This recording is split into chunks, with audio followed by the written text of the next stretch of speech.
I'm the Broken Gamer, and welcome to another episode of My Lady. Now, last time we went through with the white dress.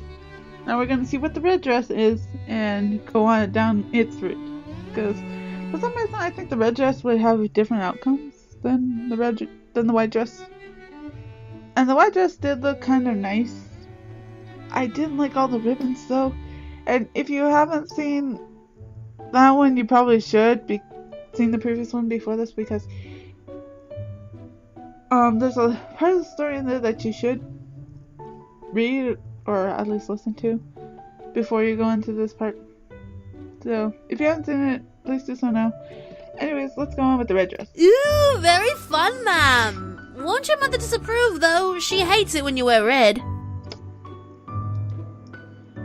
I'm sure. Let's go with the red dress. I don't care if she hates it. As long as you're sure, ma'am. I'm sure. Let's get you cleaned up, ma'am. Okay, I've read all this already.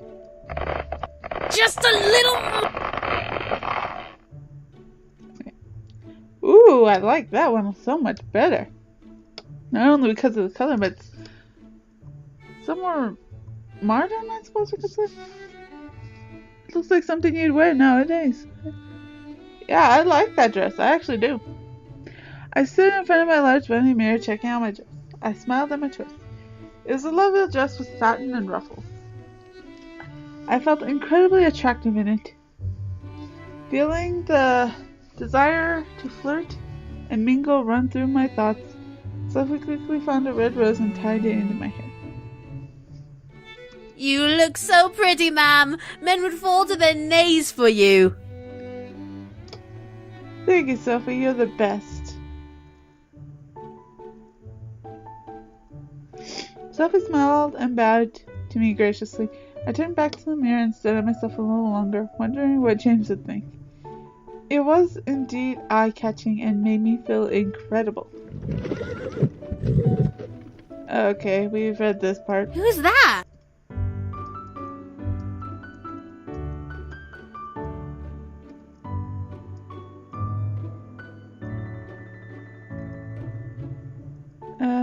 Steps in the lobbies. Yep, read that part. James seemed surprised at my outfit. Do you like it? I looked at him and gently tilted my head in confusion. Mr. Newport, may I introduce the current lady of the house, Miss Beaumont. Oh, wow. Allow me to say you look absolutely stunning, Miss Beaumont. Thank you, Mr. Newport. I presume, according to my butler? Yes, Isaac Newport. It's a pleasure to finally meet you at last. I will still be polite.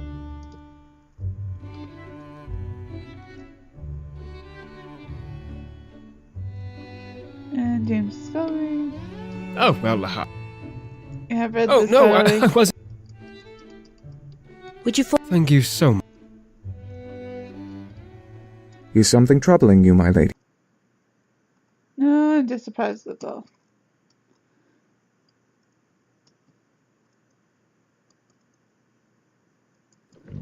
Okay. And the last part, James actually said something before Mother came home, so that was new. Yes, my lady. And we see Your this part with Mother. Oh. But we'll see what she thinks when she sees her dress. Ah, there you are. Punctual as expected.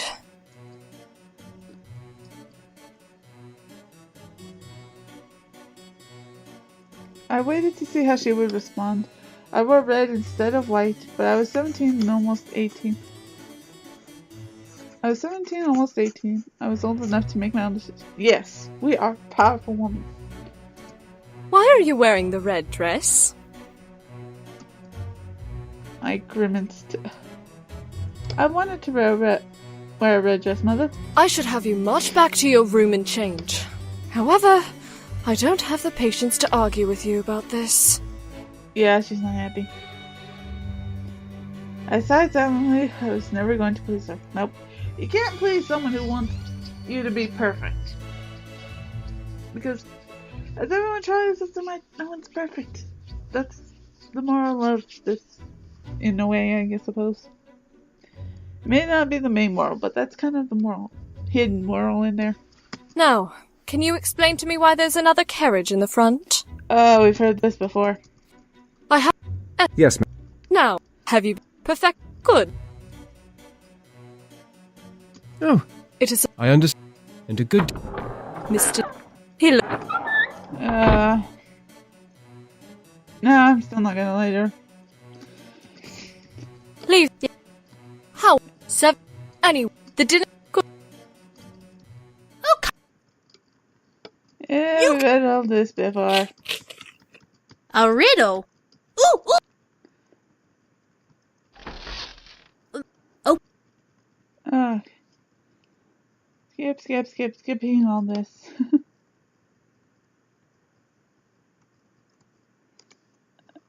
Yes.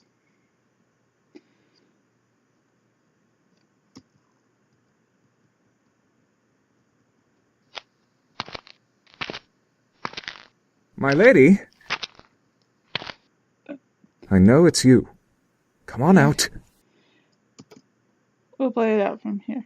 I peeked around the corner to see him carrying a lantern staring in my direction. How did you know it was me? I can recognize your perfume and powder, my lady. Of course. Oh, right. There was no use sneaking around. I quickly walked over to him and looked up at his dimly lit face, unsure of what to say now that I was caught. What are you doing out here? Well, I woke up a bit ago and saw you wandering around outside my window. I see. I didn't know if he was going to send me back inside or lecture me. I felt a little uneasy. My nerves were calmed, however, at his smile. You are so silly. Ah, everyone still thinks I'm silly. Why? His hand gently placed itself on my hair, running along my hair. I felt myself blush in embarrassment. I looked at my feet in response. As James laughed, I gritted my teeth. Why do I have to adore you? Wait, what? That statement made me stop pressing... Oops. Why do I keep doing that? Go back. That statement made me stop grinning, push my teeth together, and look up at him in surprise. What? It's the truth, my lady. I truly adore you. I sometimes... Oops. Why? Okay, keep my hand off the button. It's the truth, my lady. I truly adore you. Thing. I sometimes wish I was born a noble so that I could woo you. I just know we have already been wooed. The blush on my face intensified. He liked me, Peck. It was too good to be true. Unfortunately, it really was too good. Sadly, I am just your butler. I don't care if you're a butler. You're the man I love. My heart deflated into a heavy weight in my chest. He wasn't going to fight for me? This felt wrong. Be my lover. Yeah, let's go with that. Because we still want to be with him. I don't care if he's a butler. He's still the man I love. So we're going with that. Be my lover. James stared at me wide, trying to comprehend what I had just exclaimed. What did you say? Be my lover, James. If you can't be my husband, be the man I hold for the rest of my life. I couldn't believe what was coming out of my mouth, neither did James. But... I mean, my lady,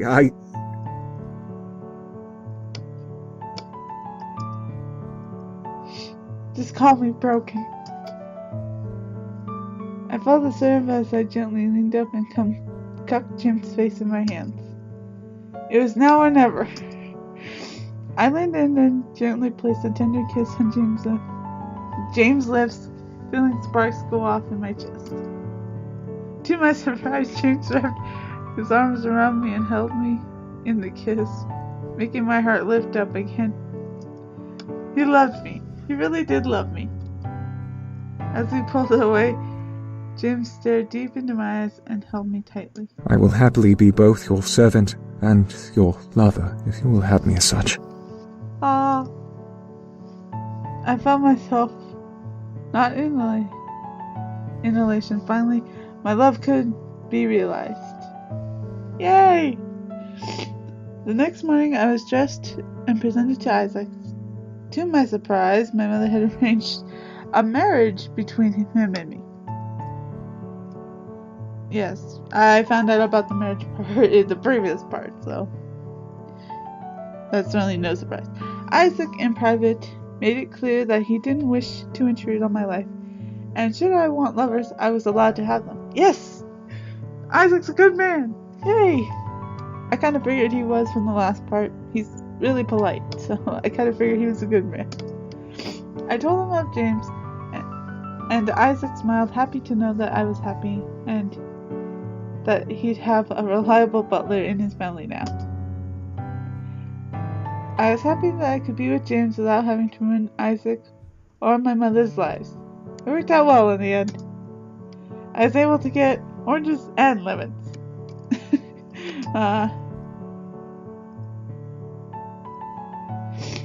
Ending.